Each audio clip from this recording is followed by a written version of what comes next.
Welcome to the Packaging Etc. podcast, where we will discuss all things packaging and some things not.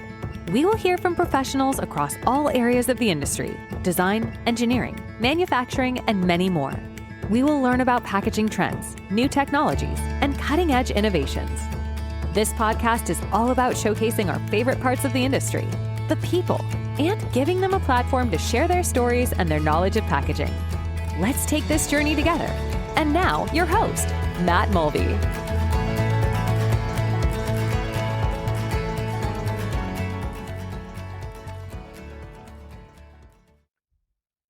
All right, folks.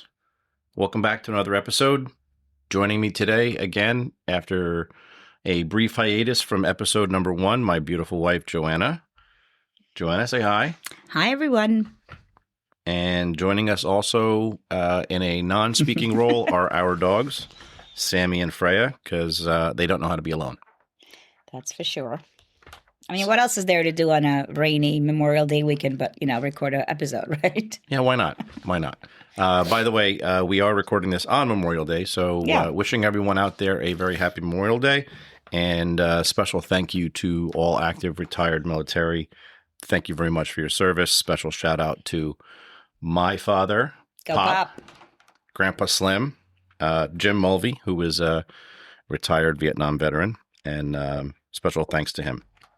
So with that, wanted to kind of jump right in, and this is my 19th episode. So I had a lot of learning since the first episode was released, and I've been having a lot of fun with it.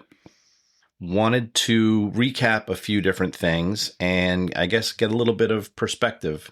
So I guess you had something you wanted to ask me about. I honestly forget what it was. I think, it's crazy that it's been this long. It's been, two seasons already? Yeah. And I'm sure, just out of curiosity, you know how sometimes there's scenarios that happen in teams, although, of course, you can fix it before it goes on air. But just out of curiosity, if there's any, memorable episodes that you've had or memorable something that happened, during an episode that, maybe you had to correct or something fun like that, that was not really I guess, counted in when you were taping. Something not planned. Not planned. Yeah. You mean aside from the first one, of course.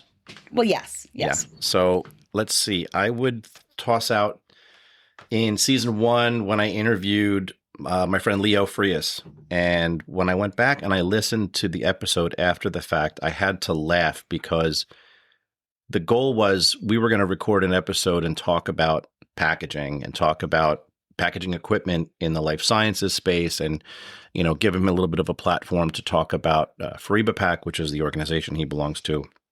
And I think out of an hour-long episode, we probably spent about 10 minutes talking about packaging. And we spent the rest of the time talking about cigars, and we talked about tequila, and we talked about some of his favorite foods in Italy. And so it really it took an organic turn that it was a great conversation, but I realized, for the Packaging Etc. podcast, it was more et cetera than it was packaging. And so I kind of had to laugh about that. Just in case, Sammy might make a verbal appearance because he's crying. It's getting close to that time. In case anybody hears a little whining here and there, that's Sammy crying for his dinner. Almost dinner time. So, well, that's cool. I was going to ask you that you two, I doubt very much can talk too long about packaging without going into tequila and cigars. So that makes perfect sense. Yeah. And actually, so it became kind of a running gag. I realized that I think 10 episodes in season 1, probably 3 or 4 of them, the idea of cigars came up, and all cards on the table. I have yet to see any of those through fulfillment. So I'm gonna have to reach out to some of those guests and figure out. What could be interesting is maybe I could do an episode with all of those guests. Maybe get them all together and we can go meet up at a cigar lounge and record a follow-up episode. That could be interesting. That'd be interesting. And we still have yet to be at a vineyard. I think that would be a really nice addition to do a live vineyard. We'll unveil it later, but the vineyard episode. That is on the agenda. Awesome. It is something that I've been talking about in the background.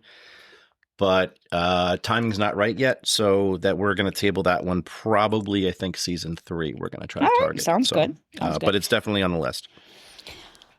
But I guess, going back to the constructive criticism or my observations, I mean, I do remember that, when we initially started recording and you recorded with me the first time, it felt more like very scripted. And, I think you sounded a lot more scripted. I definitely realized that you now, with that many episodes behind you, sound like you're having conversation, with the person rather than like reading or going off a certain,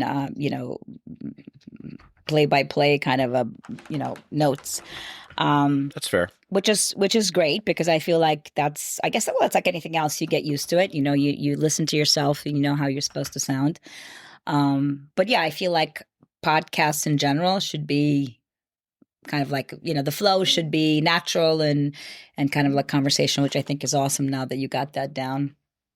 And it definitely, and thank you for that observation, by the way, but I would say it definitely helps the fact that most of the people I have interviewed on this podcast are people that I already know personally, with few exceptions. And the few exceptions were scenarios where I made certain to schedule calls with them in advance to try to develop that rapport. And so that familiarity, I feel, came out in the episode. And so we were able to achieve that casual conversational exchange, which definitely helped.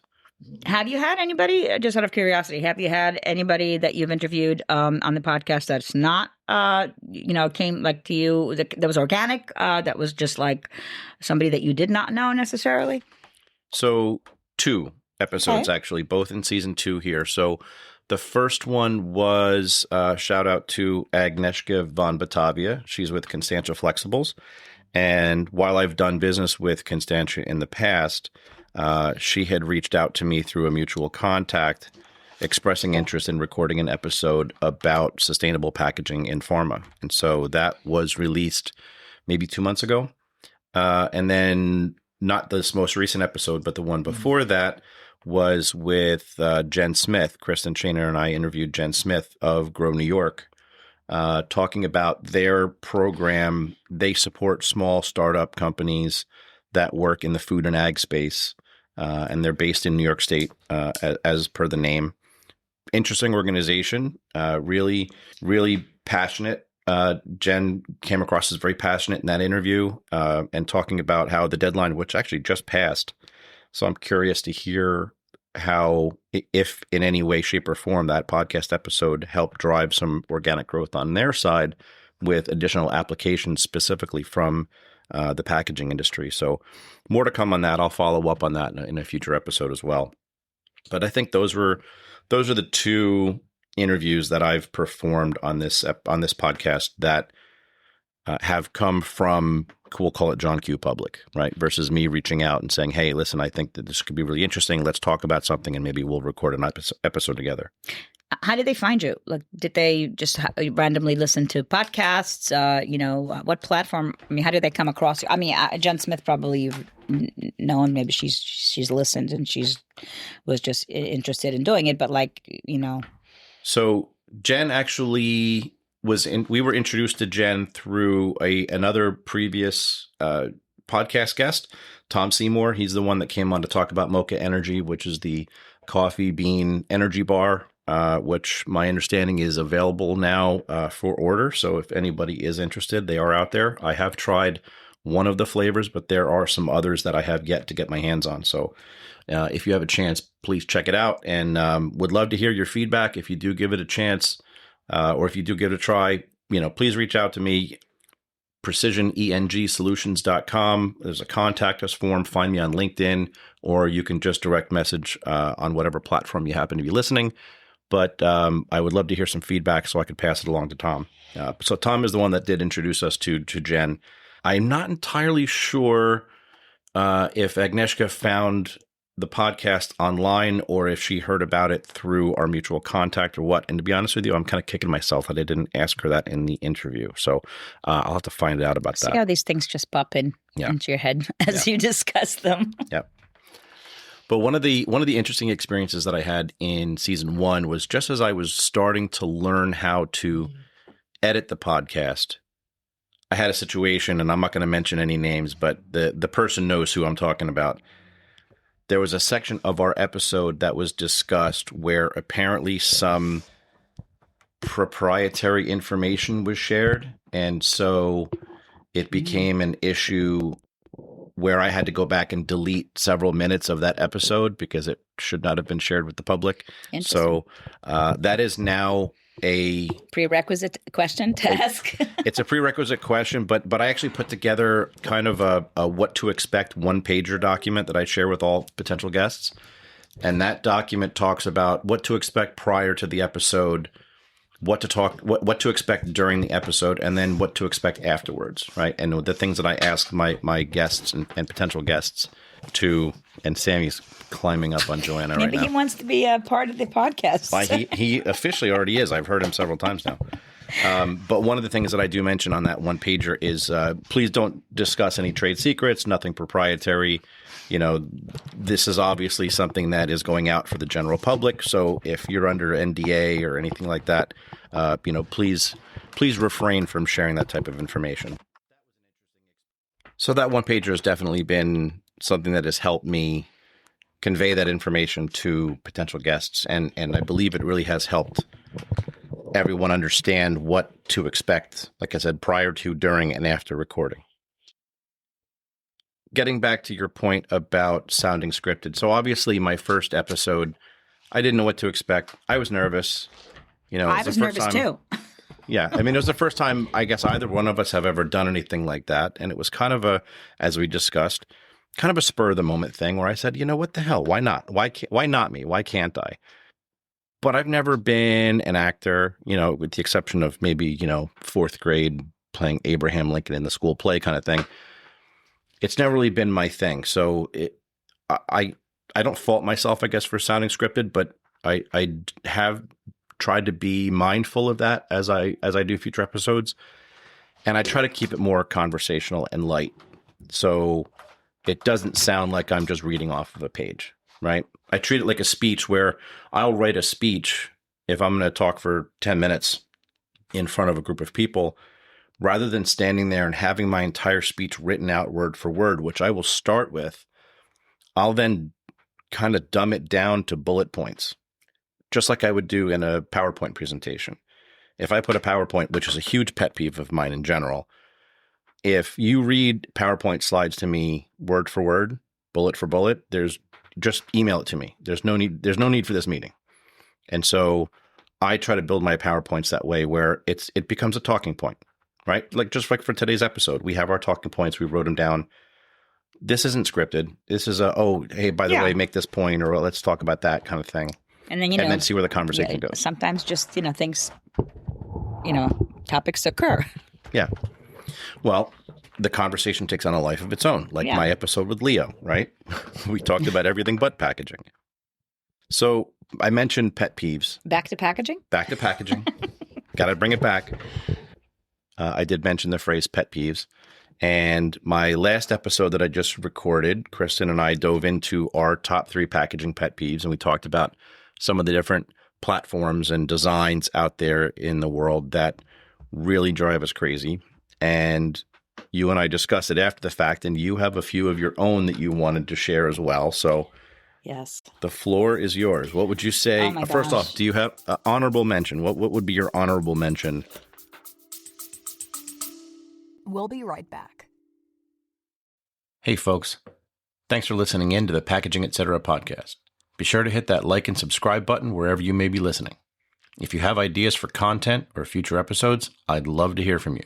www.precisionengsolutions.com. Use the contact us form or hit me up on LinkedIn, Matthew Mulvey. Now, back to the episode. My honorable, okay, so honorable meaning that's still honorable or it's still the worst? What's the honorable mention? Well, if we say there's a top 3, your honorable mention would be number 4. Okay, so the least annoying to me. Of the four, yes. I think the least annoying at this moment to me would be like the clamshells, right? Because I mean, I think the clamshells, everybody knows, short of using your teeth, everybody's already understood that there's no way that you're going to open up this package, right? So when I see a clamshell, immediately come out the pair of scissors because I just know that I'm either going to lose a tooth or it's not going to get open. So it's I guess that would be the honorable mention only because I no longer attempt to even open it. Okay. So it's and I think it's not meant to. Yeah. I mean, sorry, I don't mean to, but I don't think it's even meant to be open, right? I thought the whole thing is for it not to be able to be opened because there's really no way to open it. Well, and we kind of talked about this in the last episode, but part of it is anti-pilfering. Right. A lot of it is cost of goods.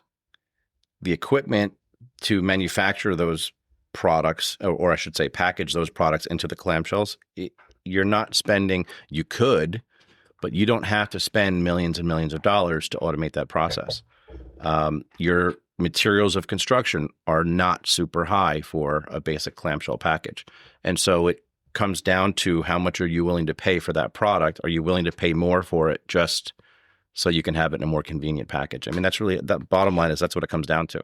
But is the goal for it not to get open? Because if the goal for it not to get easily open, it's doing its job. Well, so that's where the anti-pilferage thing comes in. If you want to buy a clamshell that has one AA battery in it, which I know isn't an example. I mean, it's at least 4, but AA batteries would theoretically be very easy to steal. Yeah. But it would be harder to conceal in your heat seal card or in your clamshell in bulk. Mm-hmm. So they have to make it difficult to open so that someone doesn't walk into the store, pop it open, take the 4 batteries out, drop them in their pocket, and walk out the front door. So how do you make something hard enough to open in the store but easy enough to open back at home? Unless you have a tool, which brings me back to the thumbnail for the last episode, which is my favorite package, sitting right here at my desk. The Stop Struggling as Seen on TV clamshell opening tool that is sealed in a clamshell. Yes. The irony can be pretty ironic sometimes. It's hysterical.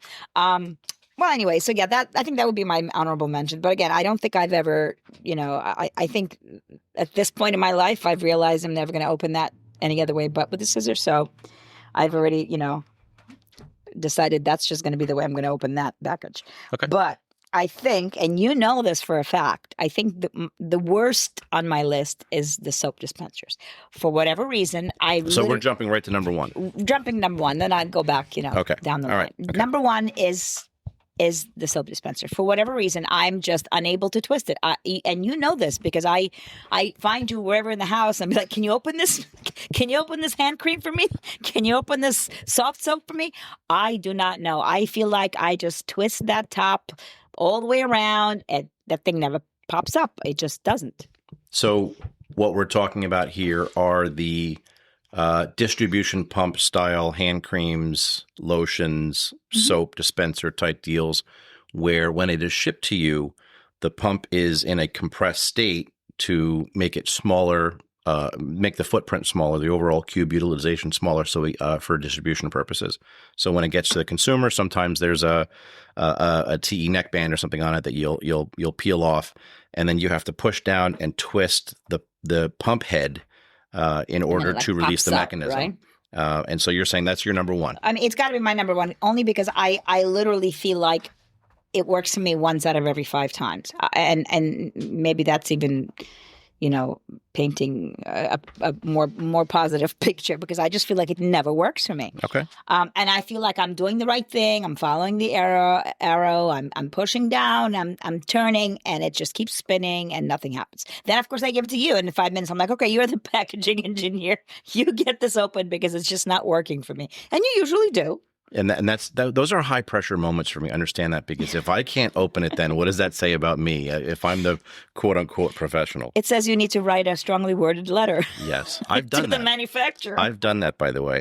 There was a toothpaste company out there. I won't mention any names, but 2 or 3 times in a row, the cap on their toothpaste, it was a flip top cap, not the screw off. One of the 2 veins that hold the cap to the base broke. And it was like 2 or 3 times in a row. And that annoys me. I understand why it is so flimsy. I get it. But that really bothered me. So I actually started writing letters to them, and they mailed me a coupon for a free tube of toothpaste. Not what I was looking for, kind of but them.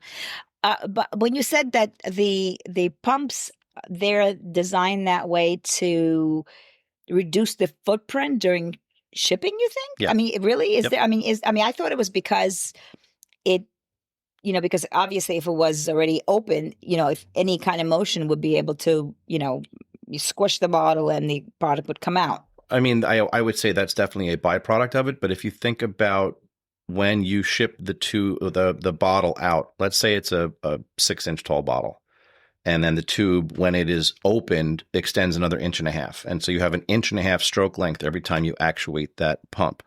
That extra 1.5 inches, if you ship it with the pump in the down position, that's an extra 1.5 inches times however many shippers high on a pallet. You might be able to get 1 or 2 more layers of product on that pallet. Otherwise, you're shipping empty space, right? It's all about trying to maximize your cube utilization. I'm going to go with distribution optimization as the reason for that. But you may be onto something else. Maybe there's some type of... Because I've seen sometimes they have these like little, like almost like a plastic piece that goes around the neck, which does not allow the pump to go all the way down. So it prevents the product to come out. But yet it doesn't have that frustration level of somebody trying to get it opened. Yeah. But anyway, so those are safety clips. We actually use those for multi-dose nasal products. Okay. A lot of those have the safety clip pre-installed, and that is to prevent actuation during transit. But yeah, I think that if we had to go, down the list, for whatever reason, I think that is just my number one pet peeve, because I feel like there's really like very rarely that I can actually get one of these things to open. So the number 2 for me probably has to be the biscuits in the tubes or the croissants in the tubes. For whatever reason, it's like the clamshell scenario. You kind of figure, it's probably 1 out of 10 that it's going to open up the way it's supposed to. And the process to open it is really just to kind of press the knife, I think, against the seam, and it's supposed to magically pop open, which for me, it does not. So what I end up going right to my, foolproof and just smack it on the counter, and then it magically pops open. So is that why we get 6 Grand's biscuits at dinner instead of 8? Because 2 go pretty flying? Much, yeah, 2 go in the garbage. But yeah, I feel like that. Listen, people find a way to go around these problems, right? This is my workaround. Improvise, adapt, and overcome. I get it. So you are actually, and I apologize because I should have given you the shout out, but you are where I got that idea from. I brought that up as one of my top 3 because you. I share the same anxiety. Not so much that I struggle getting it open, but you hear me banging on the counter. It's the anxiety. Like when I'm actually opening one up, which people out there are going to think that's all we eat for dinner is Grand's biscuits. But there's a level of anxiety, or am I pressing in the right spot? Yes. Is this going to be it? It's almost like a Jack in the Box where the music never pops at the exact same time. It's probably the best analogy I can give, and I'm sure other people out there can commiserate with us on that. That is true. So probably my last one, or kind of middle of the road, is it never used to bother me, but I feel like it's starting to bother me now, specifically the other day, and that's a bag inside the cereal box. I mean, the box in itself, now with the way that I feel like they're making the boxes, they're very flimsy. I feel like they used to be a little bit more hardier, the tabs were hardier, but now that's not the greatest. But I feel like I went to open up the bag of cereal, and I opened it the way it should be open, from the top, pull it apart. But the thing is that the plastic bag ripped from the top down the side. So here's the cereal like flying everywhere. And I'm like, I'm pretty sure I did it, according to the instructions. So is it now the materials that is being used? Is it are they trying to cut costs on the materials just like they are cutting costs on cardboard? I mean, is it something that like that? But it's just not working right. It's cost of goods. It's also sustainability, right? You're trying to reduce their overall carbon footprint. So if the box of cereal weighed 25 grams 5 years ago, and they figured out that, hey, if we get it down to 22 grams and it still performs, even if it's a little bit flimsier at the consumer level, it's still serving its purpose. Those 3 grams of net savings, and I'm just making these numbers up, but those 3 grams of net savings have reduced their overall packaging footprint. So that is a sustainability initiative. And in the packaging industry now and for the long-term foreseeable future, sustainability is the big S word, is the hot button. Everybody's talking about it. Is how can we lightweight? How can we drive cost and material out of our packaging? How can we make it more green, more sustainable? Can we use renewable materials? Can we use biodegradable materials? I mean, there's people all over the world doing all sorts of research. There's a company that is doing research on how to use, and I want to say it's got to be calcium would be my guess, from seashells, which there's, billions of pounds of seashells along our global shorelines. They're figuring out a way to, I guess, pulverize that into a powder and then somehow use it as a packaging material, which, I mean, I think it's great. But if that becomes your renewable resource versus using a traditional petrochemical-based application, you've now reduced your carbon footprint, and you get to claim a huge sustainability win. I mean, I have an idea. The boxes they sell for cereals, right? So what if they sold, like, hey, if a box of cereal is $5.69, but then you could buy a box of cereal in that plastic container, for instance, which is now going to be reusable container, right? Let's say you pay double the price.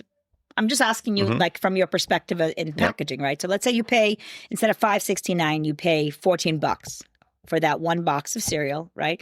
But then it's a box that's reusable, like another plastic box that you would buy. And so from then on, you can buy a bag of cereal where you open up the whole bag and you dump it in the clear plastic box that originally, you bought with the cereal. A storage container. Yeah, like a storage container. Yeah. So, they do that, right? You buy the initial product with the storage container.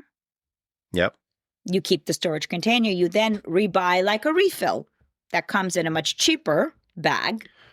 I think you would have to buy the refills in bulk. Yeah. In order to make your economies of scale make sense to a point where it becomes a cost savings. I question if people would ever want to pay that higher price point initially when they can just go on Amazon and buy the refill, but they're not container. They're not cheaper than let's say, container itself. I think a cereal container like that is probably about $10-12. Yeah. So you would think if you're mass produce it, people might. All I know is, that's great if you're, if they're talking about sustainability. But as a consumer, here I am. I opened up a bag of cereal, and a third of it went in the garbage because the bag ripped. Yep. So that's frustrating too. Well, this was one of my pet peeves that I mentioned. I don't remember if it was 2 or 3 in the last episode. And it wasn't specifically cereal bags, but that was one of the examples that I used. It was when people in John Q. Public open up packages in a manner in which they were not designed. What I did not account for is, lightweighted materials or quality defects from the manufacturer, et cetera, et cetera. But in talking about our youngest who still lives with us, you would think that he has never read an instruction on any consumer product or food product we've ever purchased. I would believe he hasn't. Because the way he opens things in this house, as a member of the general public myself, it would be annoying. But the fact that I have dedicated my entire professional career to the packaging industry is like fingernails on a chalkboard. And so that was one of my top packaging pet peeves. It wasn't my number one, but it was high up on the list. So I can sympathize and I can empathize with you on that exact front. So referencing an episode 2 episodes ago when we interviewed Jen Smith, we had talked about the fact that all 3 of us had spent some time bartending. And as Jen said, the Brits would call it behind the stick, which I thought was a very interesting analogy, if you will. But I had made a joke about the maraschino cherry story that we didn't have time to get into in that moment. So I felt remiss by not going back to it now. So, this is for Jen and for Kristen, since I kind of left that teaser out there just to kind of share with you guys. So not long after I graduated college, I had gotten my first full-time job working for L'Oreal. And I got a part-time job bartending at a country club here in New Jersey. And it was one of the more prestigious locations. And I took the job. I wanted to have a little bit of extra spending money, but I also wanted to be able to play the golf course every Monday, which was a great benefit, nice fringe benefit for me. Well, the employees all had to wear tuxedos. So you were issued 2 white shirts, 2 pairs of black pants, 2 coats, 2 bow ties, and then you had to provide your own black shoes. So here I was going to work 9 to 5, Monday through Friday, and then a couple nights a week, and maybe on the weekends a little bit here and there, I would bartend for a couple hours. And it was great. So after a couple of months, the bar manager kind of called a meeting together. And I think we had meetings like once a month or whatever, but it was, 2 or 3 months in after I had been there, he calls a meeting together and he says, I've been running this bar for quite a while, and I can tell you within a couple dollars how much money we spend every month on peanuts and on bar mix and on club soda and all these different things. And he goes, and in the last 3 months, we have spent triple what we normally spend on maraschino cherries. Does anybody have any explanation for that? And it was like, I felt like the entire room stopped and turned and looked right at me, where here I am in my tuxedo and I have maraschino cherry juice stains right down the front of my white tuxedo shirt. And I felt like the whole thing was staged, but I have always had an addiction to maraschino cherries. And so I guess I never really paid attention to it, but I'd be behind the bar, and if nobody was coming up, I would just reach over to the fruit tray and I'd pop a couple of cherries here and there. And of course, me being me, I would, spill a little bit here and there. And so I never really paid too much attention to it, but it was kind of a funny moment. So, full circle, I did tease out that. There. Yeah, I did tease that story a few episodes ago, and I just felt like I needed to share that. So, Jen, Kristen, you're welcome. One of the other things that I wanted to talk about and kind of unwrap with you here today was an observation that I made, or actually it was a story that I had read. I think I originally saw it on LinkedIn, and I thought it was rather poignant, the underlying message that I took away from it. And this was the story, and I don't know if you've heard of it or not, but this robot arm as a kinetic sculpture was an art project maybe 10 years ago, and it was leaking hydraulic fluid. And so originally, the robot arm used to dance. It had like pre-programmed dances, and it used to be very playful, and people would walk by and just kind of, watch the robot do its thing. But over time, it was slowly leaking hydraulic fluid, which my understanding was intentional. It wasn't like the thing was just malfunctioning. And so it got to the point where the robot would have to, it had a squeegee on the end of its arm, and it would have to squeegee up this hydraulic fluid in order for it to continue functioning. And it became almost a self-defeating purpose, where the more it worked, the more it leaked fluid. And so it got to the point where it didn't have time to dance. It didn't have time to be playful. All it did all day was squeegee up this hydraulic fluid. And one of the takeaways that I got, and then when I read the article, the writer of this article also took away, was a parallel to life, and how we all start out as playful, and we all start out as, having fun in life. And then we get too wrapped up in our careers.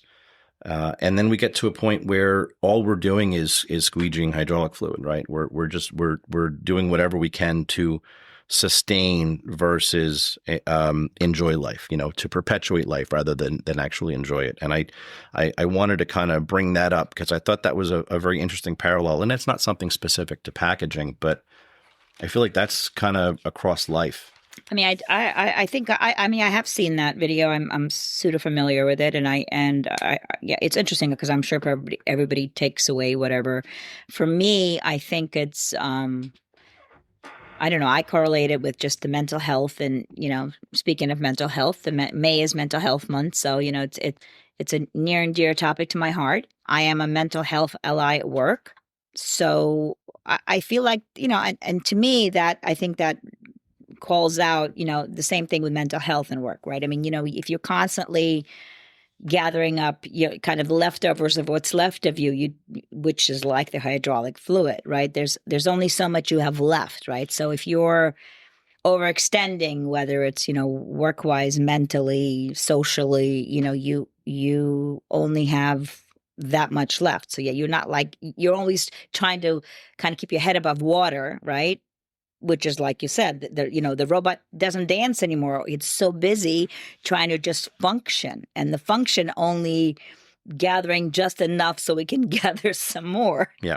So, I mean, at some point, right? At some point, there's going to come a time where, he's either not going to get enough, or, I mean, so yeah, I think it's a very interesting correlation. But I wonder if it means the same to everyone. Well, again, I'm no artist. It's not really been an area I have studied.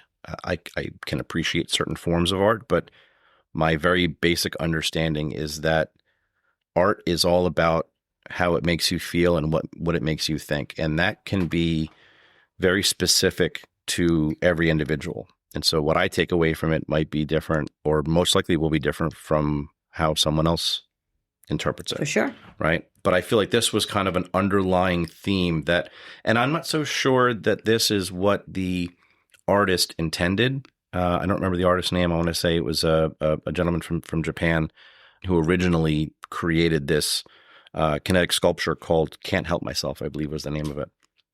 But I know that's what I took away from it. And I know that at least the person that wrote this article on LinkedIn is aligned with that same thought process. So I just thought it was interesting.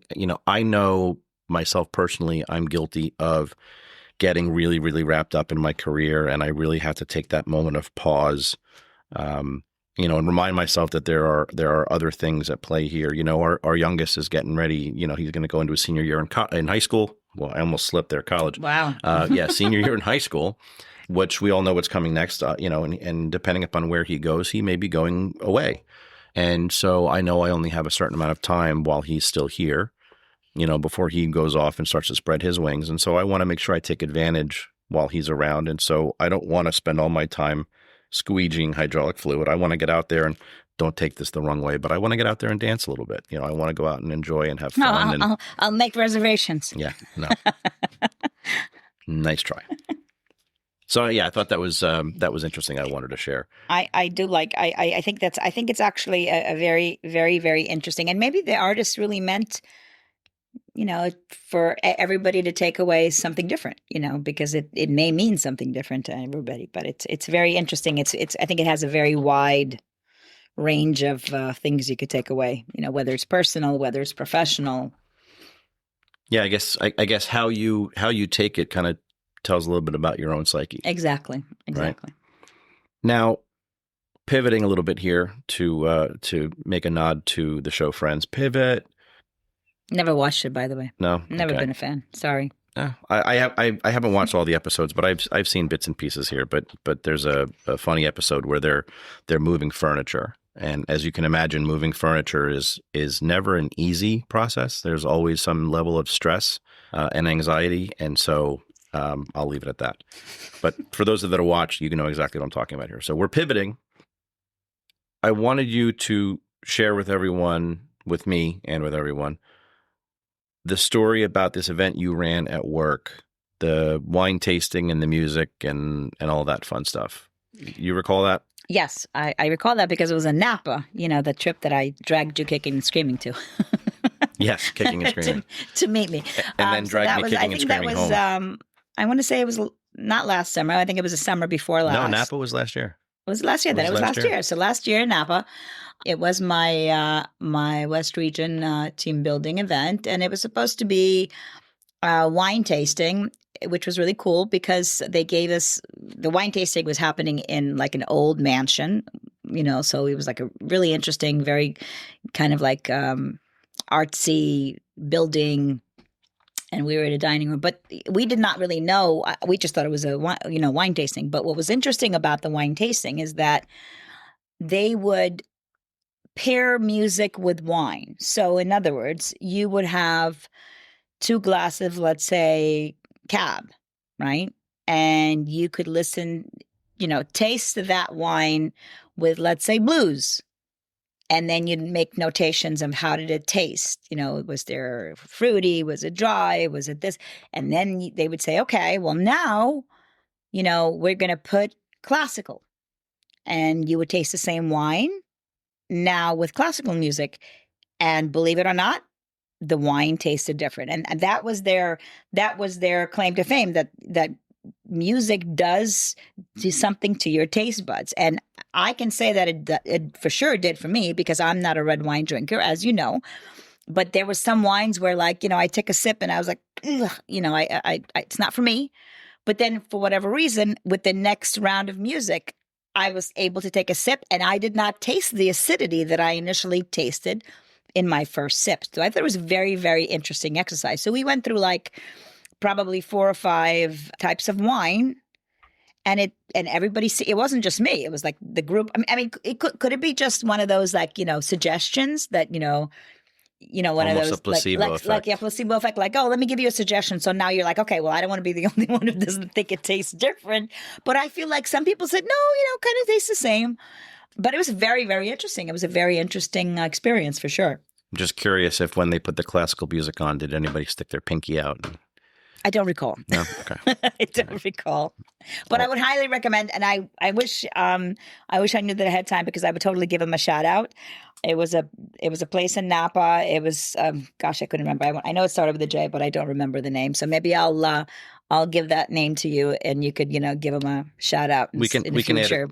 We can add it to the post show notes. I would totally recommend. And I think what they do is they actually have a tasting room, which is open for everybody, and they play music and you can taste wine. But this was like a private event tasting.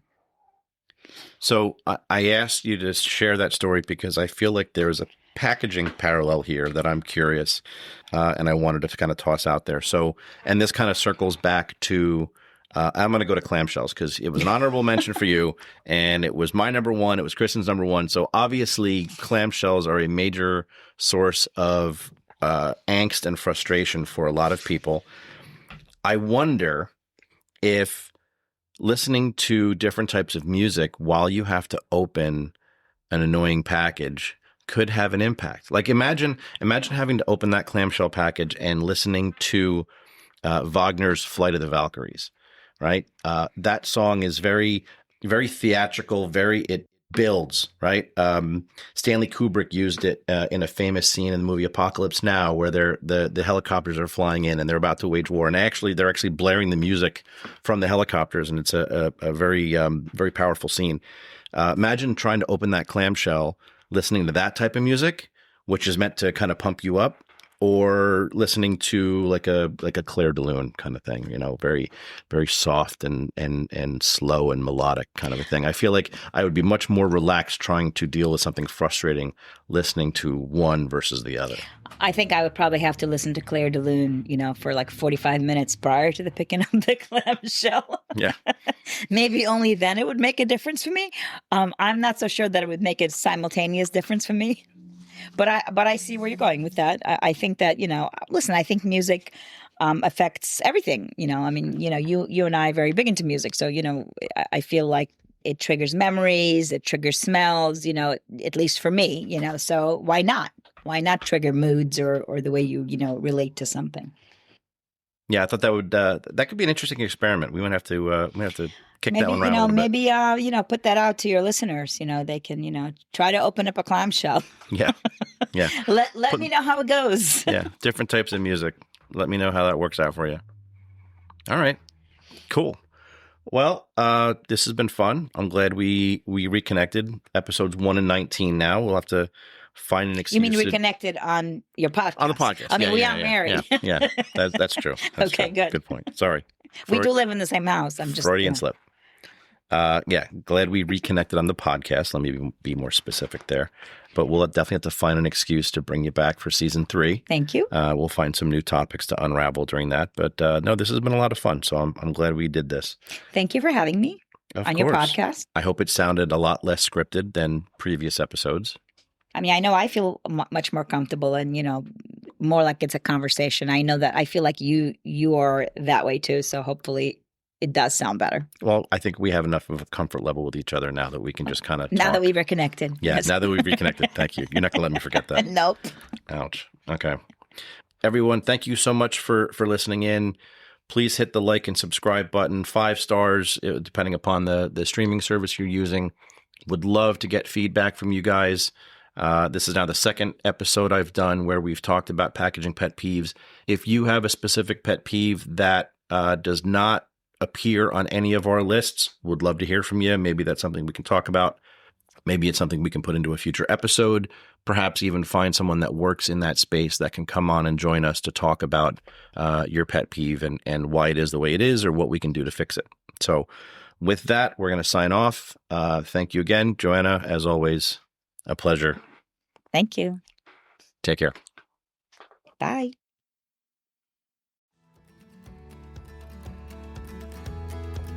Thank you for listening to this episode of the Packaging Etc. podcast. We hope you enjoyed the content and maybe learned something new. If you have ideas for future guests or topics, we'd love to hear from you. Feel free to send a connection request on LinkedIn or visit www.precisionengsolutions.com and use the contact form. Once again, thanks for tuning in, and we hope you'll join us once more on the next episode of the Packaging Etc. podcast. Until then,